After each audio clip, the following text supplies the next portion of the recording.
Salut à tous, alors je vous avais parlé que j'allais faire des nouvelles rubriques sur la chaîne et voilà, ça y est, ça commence. Donc là je vais faire une rubrique technique et une autre rubrique trucs et astuces, toujours en rapport au camping-car, les nomades, en rapport avec notre vie et les véhicules, surtout pour cette partie-là technique. Donc là on va commencer cette première vidéo avec cette première vidéo technique et on va parler d'un sujet qui est d'actualité, c'est le chauffage. Voilà. Alors, vous savez qu'on se pose énormément de questions sur notre futur bus pour le chauffage. On a eu pas mal d'expériences du coup avec les différents types de chauffage qu'on a installés dans le bus qu'on a actuellement. Et je voulais vous faire partager tout ça parce que j'ai pas mal bûché le sujet. Et voilà, je voulais tout simplement vous faire une vidéo. Et je sais que ça va intéresser beaucoup de monde et c'est surtout qu'on m'a demandé pas mal aussi. On me demande souvent des renseignements sur tout ça. Et là, l'avantage, c'est que vous aurez toujours des vidéos qui seront rangées dans une playlist. Vous pourrez les revisionner et ça vous permettra d'en savoir un peu plus et de répondre à vos questions. Donc je vais essayer de faire du mieux que je peux. Voilà, c'est parti, on commence. Déjà, qu'est-ce qu'on a comme type de chauffage pour un camping-car ou pour un véhicule aménagé? Je vais surtout me centrer sur les véhicules aménagés parce qu'on peut les créer de A à Z et on peut mieux choisir son système de chauffage, c'est l'avantage en fait. Qu'est-ce qu'on a? Déjà, si on commence par les différents types d'énergie, on va commencer par les énergies les plus conventionnelles qu'on pourrait trouver, c'est-à-dire du gasoil et ensuite du gaz. Ça, c'est vraiment les deux types d'énergie que l'on va pouvoir trouver facilement. Beaucoup plus pour le gasoil que pour le gaz. Ensuite, on va avoir des moyens de chauffage qui sont moins conventionnels, on va dire, comme admettons le bois, comme on a actuellement, le pellet. Donc voilà, on va commencer par le chauffage au gasoil et le chauffage au gaz. Donc vous avez différents systèmes. Vous avez les systèmes à air et les systèmes à eau. Donc ce qui coûte le moins cher en ce moment et que pas mal de monde sont en train de monter dans leur véhicule aménagé justement, c'est des imitations Webasto, des imitations chinoises, mais qui fonctionnent apparemment plutôt pas mal. Donc c'est ni plus ni moins qu'un petit radiateur qui fonctionne au gasoil avec une petite soufflerie à l'intérieur, il y a une admission, un échappement, et ça vous chauffe de l'air et ça vous envoie de l'air par l'intermédiaire d'une petite ventilation, et ce qui fait que ça vous envoie de l'air chaud dans votre habitacle. Donc ça, c'est un petit système au gasoil qui fonctionne bien et qui coûte pas cher, c'est ça qui surtout qui est intéressant en ce moment. Après, on va avoir les systèmes au gaz. Donc les systèmes au gaz, c'est quoi?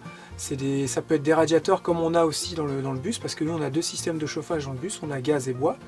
Donc là, moi j'ai monté un Truma. Il faut savoir que Truma, ils ont quasiment le monopole sur tous les chauffages, donc vous aurez quasiment que du Truma. Mais bon, ça reste plus ou moins costaud, donc c'est ça qui est bien aussi, c'est une valeur sûre, on va dire. Donc c'est tout simple, hein, c'est un radiateur qui fonctionne au gaz avec une admission et une sortie, une admission d'air et une sortie d'échappement. Et ça vous chauffe, comment dire, ça vous chauffe un corps de chauffe en aluminium ou en fonte, je sais plus comment il doit être en aluminium je crois, un alliage.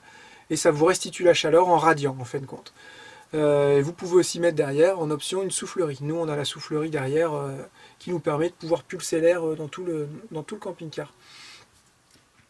Donc là on a vu pour le gasoil et pour le gaz. Ensuite ça c'est des systèmes à air. Vous avez les systèmes à eau. Donc les systèmes à eau c'est un peu comme une maison, c'est une chaudière qui va fonctionner au gasoil. Donc vous avez Webasto qui fait ça aussi. Et vous avez aussi le même qui fonctionne au gaz. Le Webasto c'est un peu une petite centrale qui fonctionne au gasoil qui va vous chauffer de l'eau, c'est une petite chaudière, et vous avez ça d'origine sur certains véhicules, ça vous permet de chauffer votre moteur plus vite. Donc il y a moyen avec ce système-là de faire une adaptation, vous allez à la casse, vous en récupérez un, et après vous avez juste à le brancher, vous avez juste à brancher le circulateur, tout ça pour que l'eau circule. Vous faites un système avec des tuyaux et des mini radiateurs, et ça va vous chauffer votre habitacle, un peu comme une maison, c'est un chauffage central. Pour moi, peu importe la source d'énergie, le meilleur chauffage, ça restera le chauffage central, un peu comme dans une maison. Donc je pense que c'est aussi utile dans un véhicule aménagé, surtout s'ils sont longs, un peu comme les bus ou les poids lourds. Pour moi, ça reste un mode de chauffage qui est vachement intéressant. Donc ça, c'est un système qui peut fonctionner au gasoil. Vous avez aussi la chaudière gaz. Et moi, je m'étais arrêté sur cette option-là, parce que j'aime bien le gaz, je trouve que ça sent pas. Et c'est surtout pas cher en fait, ça coûte en moyenne 80 centimes, donc c'est ça qui est intéressant. Donc en système de chaudière au gaz, j'avais pensé au début à une chaudière à condensation qu'on peut installer dans une maison, une chaudière ventouse. L'avantage de la chaudière ventouse, c'est qu'elle va être homologuée parce qu'elle a une admission d'air et un échappement qui se prend à l'extérieur. Donc c'est un système étanche qui fonctionne par ventouse. C'est ça qui est bien. Après, je ne sais pas si on peut adapter cette chaudière avec une petite citerne GPL, un petit réservoir de GPL. Apparemment, il faut pas mal de débit, parce que c'est fait pour tourner au gaz de ville, mais il y en a qui sont faites aussi pour tourner en citerne, mais c'est les grosses citernes qu'on a dans les jardins. Donc à ce que j'ai vu, ça serait pas terrible, parce qu'une fois qu'on n'aurait plus beaucoup de gaz dans le réservoir de GPL, elle pourrait plus fonctionner. Et apparemment, ça sera assez sensible aux vibrations, et comme on a pas mal de vibrations dans nos engins, je pense que pour le coup, je ne sais pas si c'est adapté. S'il y en a qui ont monté ça dans leur véhicule ou quoi, ça serait bien de me faire des retours. Il faut savoir que c'est un système qui coûte aussi, qui coûte pas mal, mine de rien. Une bonne chaudière à condensation avec un petit chauffe-eau intégré à l'intérieur, c'est pas loin de 1500 € et ça peut monter tout de suite à 2000, 2500 €. Donc ça a quand même un certain coût, hein. Donc moi j'avais trouvé une petite chaudière, la chaudière Adel, je sais pas comment on dit en fait, ça s'écrit A-L-D-E, Alde. Voilà, enfin bref, c'est suédois d'ailleurs. Et c'est une petite chaudière qui fonctionne au gaz. Vous avez deux systèmes. Vous en avez une, c'est une chaudière colonne, avec l'admission en bas et l'échappement en haut. Vous avez en option un petit chauffe-eau qui peut se greffer dessus. Et ben ça va vous chauffer, pareil, ça va vous chauffer l'eau et vous l'envoyer dans tout plein de petits radiateurs, par l'intermédiaire d'une petite pompe. Ces petits radiateurs, ce qui est bien, c'est qu'ils sont assez compacts et ça délivre pas mal de chaleur et vous pouvez les prendre suivant les tailles, plus ou moins longs, et ça va vous donner une puissance. En fait, vous avez des petites 200 watts, et puis vous pouvez monter à des petits radiateurs de 800 watts, donc ça commence à restituer pas mal de chaleur. Et ça, ce qui est bien, c'est que vous les mettez à, je crois, c'est 15 cm du sol, tout l'intérieur dans votre camping-car, et ça va venir vous prendre l'air froid en bas, et vous chauffer votre air comme ça, et ça fait une circulation d'air comme ça. Et ça, pour moi, je trouve que c'est vachement chouette. Bon, par contre, c'est quoi le problème? C'est le prix.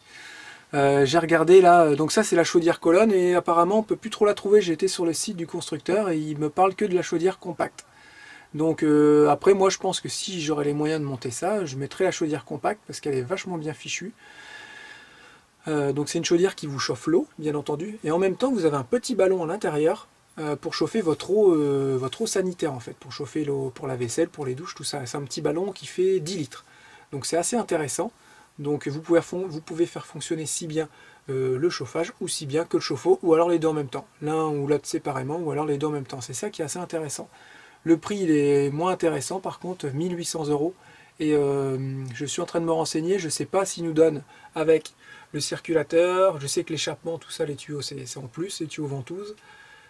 C'était quoi surtout? C'était le circulateur, le tableau de commande et le vase d'expansion. Ça, c'est pas noté si c'est fourni avec. Donc si c'est pas fourni avec, il y a encore au moins une pompe, ça vaut déjà plus de 200 €. Voilà, faut pas rêver, 1800 €, c'est un truc qui va revenir tout monter avec la cheminée, tout ça, ça va revenir en moyenne, je pense, à 2500 €. Mais c'est vraiment compact, c'est ça qui est bien, on peut le mettre n'importe où.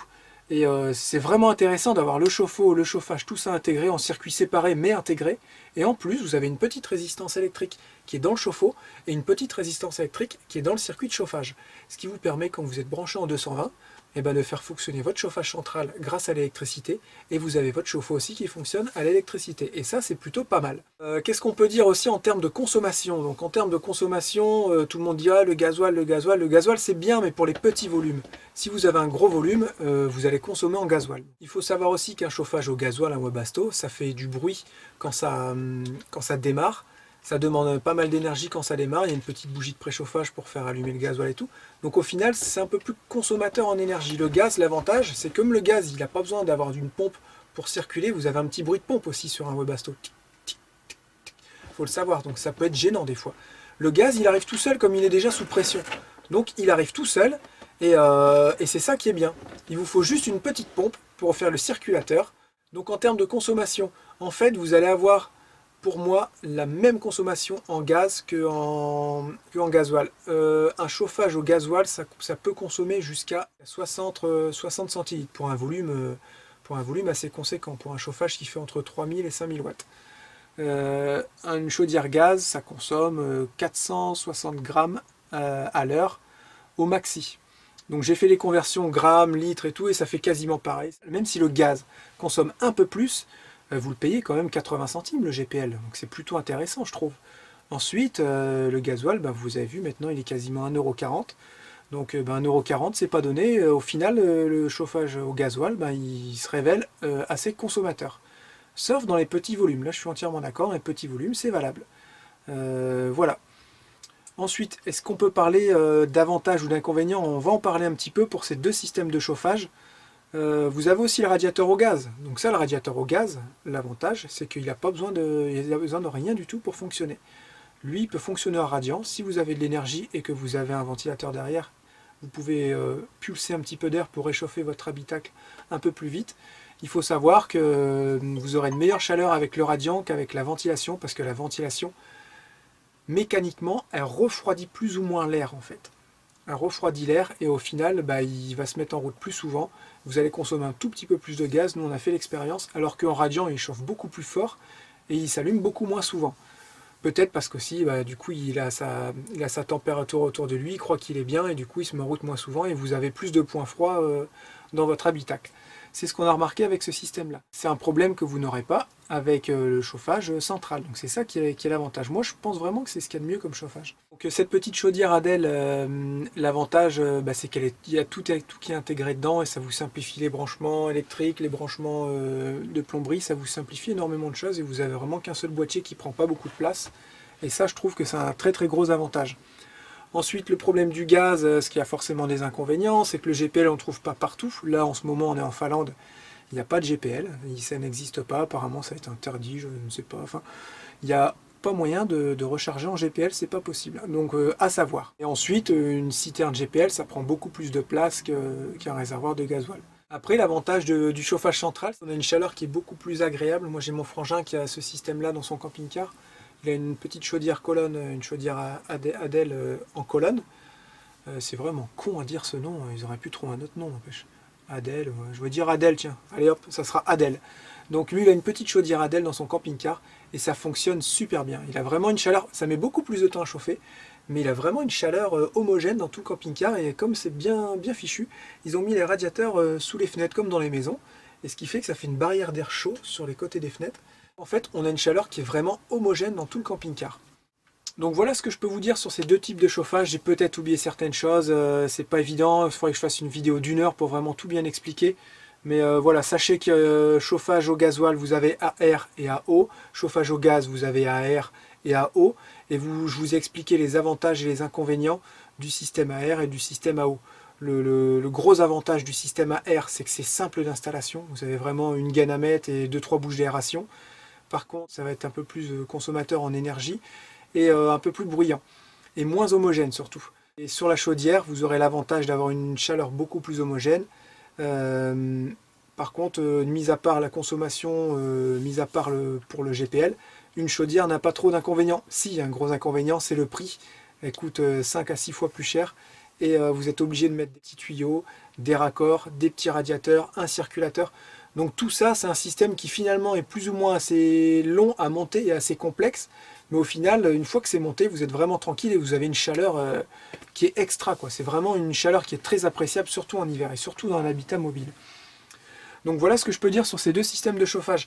Ensuite, vous allez avoir les systèmes un peu moins conventionnels. Donc on va en parler, du poêle à bois et du poêle à peler. On va commencer par le poêle à bois. Alors le poêle à bois, nous on a opté pour cette solution-là avant tout parce que pour une question de coût, on savait qu'on avait des pays froids à faire. Et le bois, c'est ce qui coûte le moins cher, surtout dans ces pays-là. Et donc nous on a installé un petit poêle à bois qui fait 3 kW, c'est un petit poêle chapé, qui est assez ancien, c'est un poêle qui mettait dans les chambres avant. Et en fait c'est un petit poêle de masse, il y a des petites briques réfractaires, il est tout en réfractaire à l'intérieur et il met un petit peu de temps à chauffer, puis après il restitue toute sa chaleur. Donc c'est bien et pas bien les poêles de masse, hein, parce que si vous l'avez trop allumé au début, la pierre elle va se charger en énergie, en chaleur, donc du coup après vous le coupez, mais c'est trop tard, la pierre elle va tout restituer, elle vous restitue ça bien comme il faut. Donc là c'est pendant 3 heures, vous avez trop chaud et vous êtes obligé d'ouvrir les fenêtres. Donc l'avantage c'est vraiment comme j'ai dit tout à l'heure, c'est d'avoir du bois à peu près partout et vraiment pas cher, ça sera imbattable en prix, ça sera le bois. Le meilleur rapport qualité-prix, c'est le bois en chauffage. Ça, il n'y a pas à chier, c'est comme ça. C'est peut-être le seul avantage, en fait, on va dire. Et aussi la chaleur, un chauffage au bois, ça va vraiment chauffer fort, vite, et voilà, c'est ça qui est bien. Vous aurez en termes de kilowatts, vous aurez une puissance qui sera 2 ou 3 fois supérieure à un chauffage gaz ou gasoil. Donc les inconvénients du poêle à bois, au final, il y en a pas mal. Je vais commencer par un gros inconvénient, c'est qu'il faut de la place pour stocker le bois. Il vous faut un gros volume. Admettons pour un mois de chauffage, il vous faut, nous c'est environ une stère pour un mois.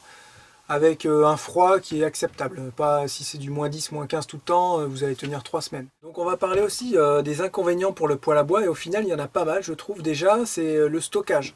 Il faut savoir que pour un mois de chauffage environ, vous allez mettre à peu près une stère. C'est vraiment, voilà, je globalise, hein. Et une stère de bois, ça se range pas facilement si vous avez un petit véhicule comme nous. Nous on a été obligé de le mettre sur le toit, donc au final j'ai fait un rangement qui est pas mal, parce que j'ai mis une petite bâche de remorque et tout, vous avez déjà vu, donc ça stocke plutôt pas mal. Mais il faut monter sur le toit toutes les semaines pour décharger du bois, le mettre par terre, et pour le rentrer dans la soute. Dans la soute, j'ai une semaine de chauffage, et allez, 4-5 jours de chauffage plutôt. Et sur le toit, je peux mettre une stère. Donc au final, on s'en sort pas mal, mais ça fait du poids. Donc vous trimballez ça, pendant un mois, vous trimballez, allez, je sais pas, je crois que ça fait pas loin de 500 kg une stère de bois, 500-600 kg. Donc vous trimballez ça tout le temps pour être sûr de l'avoir d'autonomie. J'ai pris pas mal, j'ai pris une stère, mais au final, je me suis trimballé avec 500 kg pendant un mois, quoi, en fait, quasiment, puisqu'à chaque fois, je retrouvais du bois sur la route et je le remettais dedans. Donc au final, je roule tout le temps avec 500 kg. Donc ça, c'est sûr que ça peut être un frein, en fait. Ensuite, le bois, faut le couper, parce qu'on ne trouve pas toujours du bois qui est coupé comme on le voudrait. Donc il faut être équipé, il faut avoir une petite tronçonneuse, il faut avoir une hache, il faut aussi avoir de la place en bas pour le ranger. Si vous le rangez en haut comme nous, il faut avoir un petit stock minimum en bas pour éviter de monter tous les jours là-haut. Ça prend de la place, nous on range ça dans des sacs cabas.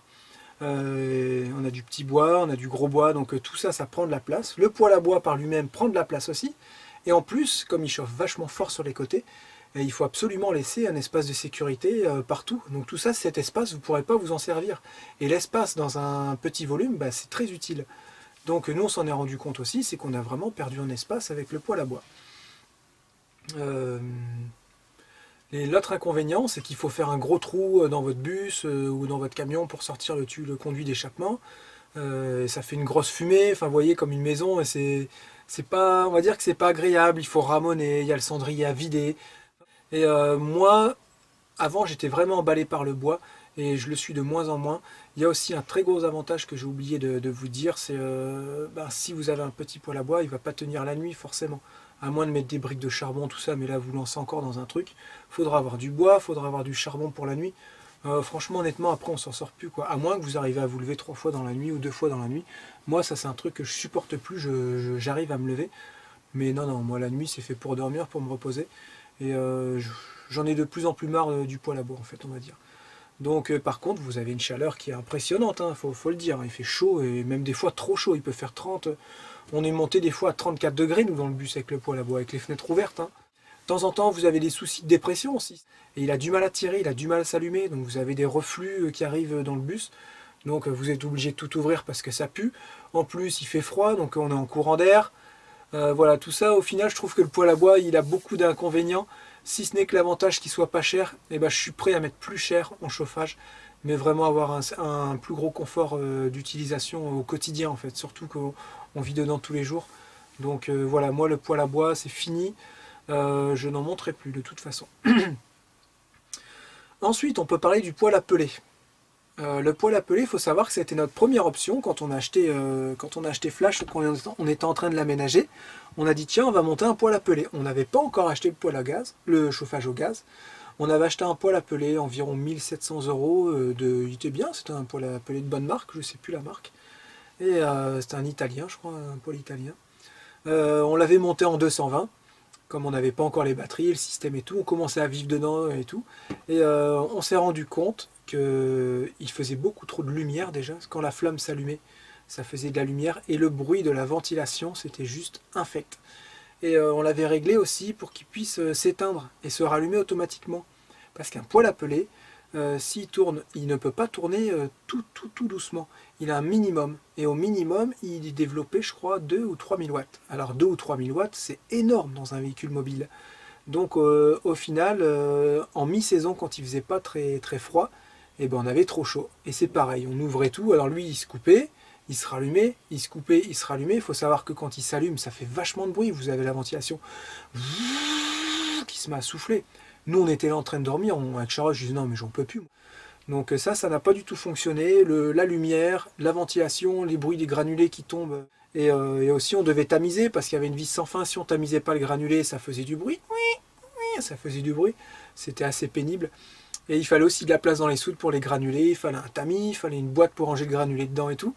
Donc ça on a abandonné l'option. Et voilà, je l'ai d'ailleurs revendu à ma mère. Et il fonctionne très bien dans sa maison. Et puis elle en est contente. C'est vraiment plus adapté pour une maison.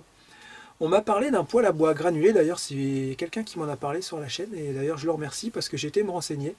J'avais déjà regardé avant, mais j'avais pas vu de poêle à granulé autonome si peu cher en fait. Et là j'en ai trouvé à 1800 € qui fonctionne mais vraiment sans électricité. C'est un peu le principe d'un poêle à bois. Le conduit d'un poêle à granulé est tout petit, normalement c'est du 80 environ. Là c'est un tube donc plus comme un poêle à bois, ça va être du 120 ou du 130.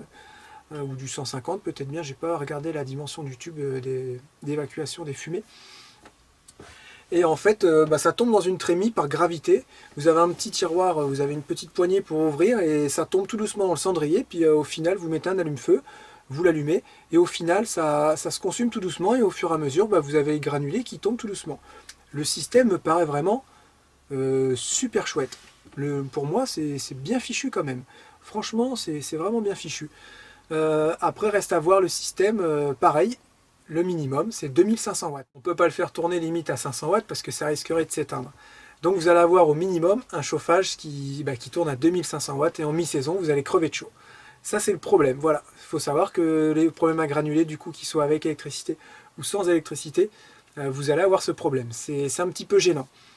Mais sinon l'idée du poêle à granulés sans électricité c'est vraiment pas mal. Aussi que ce soit un poêle à granulés avec électricité, ventilation, sans ventilation et un poêle à bois, vous avez une chaleur qui est importante autour mais qui n'arrive pas à aller aux extrémités. Et si vous avez un grand bus, pour aller chauffer de l'autre côté ça va pas fonctionner. C'était là aussi tout à l'heure tout l'intérêt d'avoir une chaudière, peu importe qu'elle soit au gasoil ou au gaz ou aussi au bois, une chaudière bois, là vous partez dans un truc de fou, ou une chaudière à granulés. On part dans des systèmes qui sont trop énergivores en électricité pour la chaudière à granulés. L'avantage de vos petits chauffages qui circulent tout en bas, c'est le gros inconvénient qu'on a dans nos camions, dans nos bus, c'est qu'on a des points froids avec des genres de ponts thermiques sur tous les bas. Tout le bas du bus, les coins, tout ça c'est des endroits qui sont froids et qui vont avoir tendance, qui sont assujettis à l'humidité et la condensation. Donc l'avantage de ces petits chauffages qui sont installés dans le bas, c'est qu'ils viennent assécher votre bus. Voilà ce que je peux vous dire dans cette vidéo concernant le chauffage en camping-car, en bus, aménagé, en camion, peu importe. Chauffage au fioul, chauffage au gaz, que ce soit en chaudière, que ce soit un poêle à bois. J'ai essayé de vous expliquer tous les avantages, tous les inconvénients. Pour moi, le meilleur système, je vais le répéter, restera une chaudière. Mais sachez que la chaudière, c'est ce qui va être plus complexe à installer et de plus coûteux. Mais au final, je pense que sur la durée, vous serez vraiment content de monter ce système-là.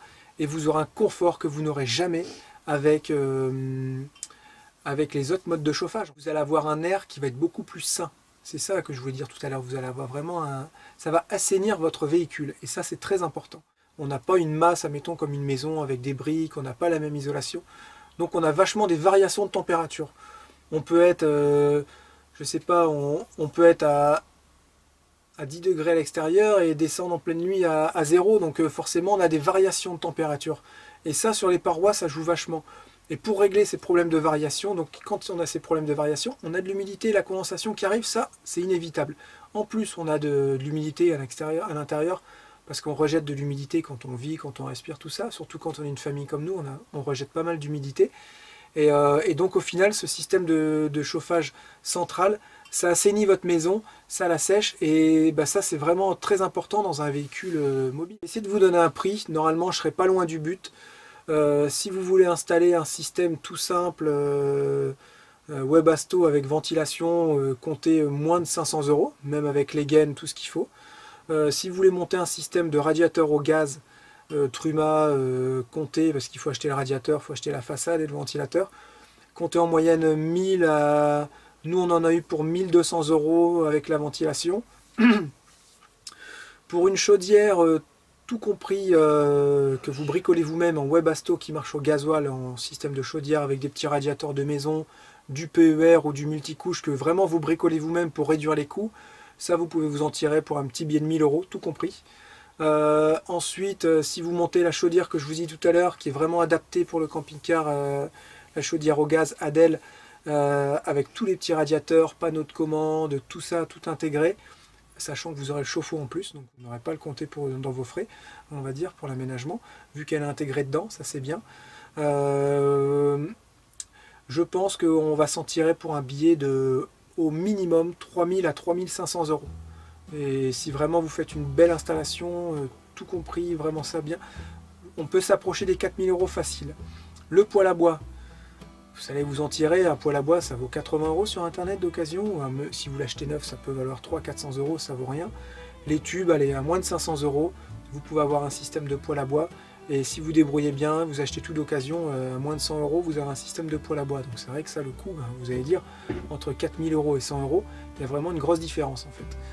Le poêle à peler, ça va être, c'est toujours au minimum un billet de 1500 €, plus les tubes d'évacuation, tout ça, donc comptez entre 1500 et 2000 €. Donc normalement, je suis pas loin du compte. Voilà. J'espère que cette petite vidéo vous aura plu et va vous aider à réfléchir si vous êtes en plein aménagement. N'hésitez pas à me poser des questions ou à laisser des commentaires si j'ai oublié des choses. Moi je fais vraiment ces vidéos-là pour aider les gens. Donc surtout si vous avez une expérience complémentaire à apporter, n'hésitez pas à l'apporter en commentaire pour que les gens puissent le voir et puis que ça puisse aussi leur donner des idées. Si vous avez des idées, n'hésitez pas aussi à les donner. Le but de ces vidéos, c'est que tout le monde s'entraide, que les gens puissent vraiment répondre à leurs questions, répondre à leurs attentes et ne pas se tromper dans le choix de leur mode de chauffage, parce que c'est très important et c'est pas le genre de truc qu'on peut changer au bout de 6 mois. Donc il faut vraiment bien réfléchir, pas se gourer, vous avez raison, il faut bien vous renseigner. Et voilà, donc n'hésitez pas à laisser des petits commentaires, tout ça c'est sympa. Mettez des petits pouces si ça vous a plu, abonnez-vous, parlez-en autour de vous. On va se retrouver dans une prochaine vidéo, je sais pas encore quand je vais la sortir celle-là, mais après cette petite playlist technique, il va pas en avoir beaucoup pour l'instant, enfin il va pas en avoir régulièrement. Je pense que ça va vraiment arriver après, quand on sera en train d'aménager le nouveau bus. On va faire je ferai des vidéos techniques sur l'électricité, sur la plomberie, sur les batteries. Je ferai vraiment des vidéos uniquement sur les batteries, uniquement sur les panneaux, uniquement sur les convertisseurs, les régulateurs. Voilà, je ferai vraiment des vidéos bien détaillées parce que j'ai énormément de questions là-dessus. Et pour vraiment mieux vous guider et vous renseigner. Et on se retrouve dans pas longtemps pour la nouvelle rubrique de vidéo qui va s'appeler trucs et astuces en camping-car, parce que là j'ai une chouette astuce à vous donner. J'ai pensé à un truc, je trouve ça trop génial, vous me direz ce que vous en pensez. Et voilà, donc ça arrive dans la semaine. Voilà, je vous fais à tous des gros bisous et je vous dis à bientôt, ciao, bye bye.